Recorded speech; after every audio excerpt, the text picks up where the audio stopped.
Not in my HOA.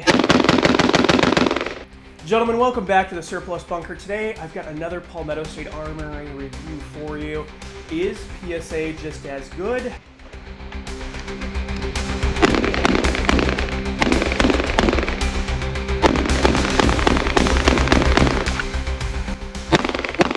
Am I a Palmetto State Armory shill? That's something I've been accused of being. No, I'm not, unfortunately, on the PSA payroll. As awesome as that would be, I have no sponsors at this time. That is something I am working on, but I don't necessarily want to have very many firearm companies sponsoring my content because it harms the review process if we're being perfectly transparent and honest, because they're expecting a good review if they're paying you for a video, right? So I will find some products and companies and things to bring to the channel that I think are relevant to you and that you may find useful as well. So moving into the actual review of this rifle and a little context on PSA. Why did I go PSA? Why did I spend so much of my money on PSA back in 2016? Well, that thing that we do every 4 years is right around the corner again, and it's very likely that if things go a certain direction, the stuff will become very hard to come by. There will be a rash of panic buying again. Things have slowed a bit because of economic conditions, but do expect that as we get closer to the election that things may ramp up yet again. So if there are things you are looking to put back, things that you think may be hard to find over the next several years, I would encourage you to slowly and responsibly accumulate those things. Without further ado, I went with PSA back in 16. In addition to the fact that it looked like we may lose a lot of our freedoms, it was cheap. That's the biggest reason you go PSA. It's cheap, and I wanted to stack a lot of ARs back. I wanted different configurations, different barrel lengths, different gas systems, because I wasn't sure if I was going to be able to own these things or get them in the future. And this one started off its life as a complete carbine lower from PSA. I eventually ended up sourcing a Rock River Arms buttstock and buffer for this build. I bought the upper receiver complete from PSA as well. So everything is straight PSA with one significant change, and that's the bolt carrier group. The bolt carrier was from PSA, came with the upper, and it proved, unfortunately, to be completely unreliable. That's something to keep in mind with PSA's quality control processes. Often you are the quality control. Now, I know that's a painful revelation for many people, but it's the truth. And that's one of the reasons, again, why I'm not on the payroll of any of these companies, because I want to be able to bring you the truth about these rifles. So what happened after that point? Well, it was unreliable for several magazines and a couple of outings, and I chalked it up to maybe a lubrication issue.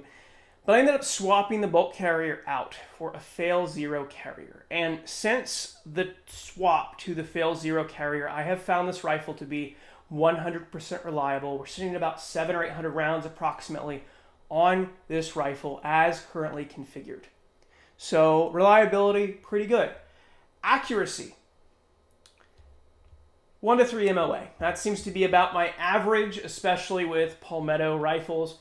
Obviously, some of that's a little bit me, and the groups open up. I also tend to shoot the cheapest 223 and 5.56 I can get my hands on, so I can get those round counts in, so I can make those training sessions worthwhile.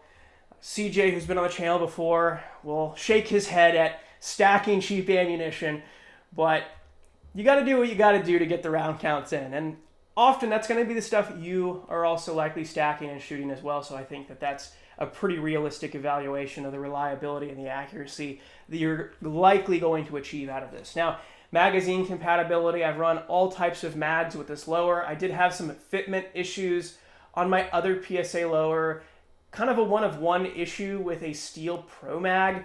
Other than that, these run with GI mags, Lancer mags, Magpul magazines just fine, but I would encourage you, again, when you look at the totality of circumstances around PSA and their quality control and their machining, make sure you try the magazines you plan on running in this. Make sure that they drop free or that you're able to easily extract them from the lower receiver. If this is going to be a duty rifle for you or a self-defense tool for you, make sure it runs reliably. Which, on that note, I would submit that you need to get out there at minimum and put several hundred rounds through this rifle to make sure it runs well for your purposes. Now, other than that, as far as features, I'm running the Aimpoint Comp M2 up top. I had a plan back in the day of getting a Knights Armament rail for this. I wanted to get an ACOG and style this as a Marine Corps style A4 clone, but I didn't end up going that route with it. I kept this very awesome retro aesthetic. Yeah, this handguard heats up quite a lot if you were actively running it. Now, I would say this, if you have a plastic handguard rifle, if it was your first rifle many years ago, this is technically retro now, and that pain you are feeling at that revelation is in your back and your knees, and you may want to get that checked out. Could be arthritis. So, other than that, the trigger pull, basic mil spec, I will say something that I noticed recently is that the trigger pin has started to walk a little bit, which is something you want to keep in mind with all rifles, but particularly budget upper and lowers. I have begun to change my opinion on going budget with the upper and lower on your build. Maybe spend the extra money and not go PSA or Anderson or even Arrow. At this point, there are too many good offerings out there that are truly more of the mil spec standard rather than Anderson or PSA spec, because the last thing you want to do is start changing parts out on this to find that things don't fit quite right. So if you're going to go this route, go with it for what it is. It's a basic bare bones rifle. It's to the specifications of that respective manufacturer, and the tolerances are going to be what they're going to be. They're not going to be super high end, and they may not truly be mil spec. So don't buy this with the thought that you may upgrade it later. Just buy the right stuff the first time. CJ, who's watching this video, will likely be very happy to hear me say this, or we've got some more collabs and things we're working on. Other than that, I would say, run it hard. As I said in the last PSA video, buy as much ammo as you can right now. Buy as much stuff as you can in this department. I wouldn't hesitate to get replacement parts and other things from PSA as well if you're going to buy this rifle. That way you can run it hard, run it for many, many years, and get the most out of your money and your purchase. Anyway, guys, thanks so much for watching. If there's anything else you want to know about PSA or PSA products or my experiences with them, ask below. I'll be happy to answer them. And thank you so much for watching. Take care, guys.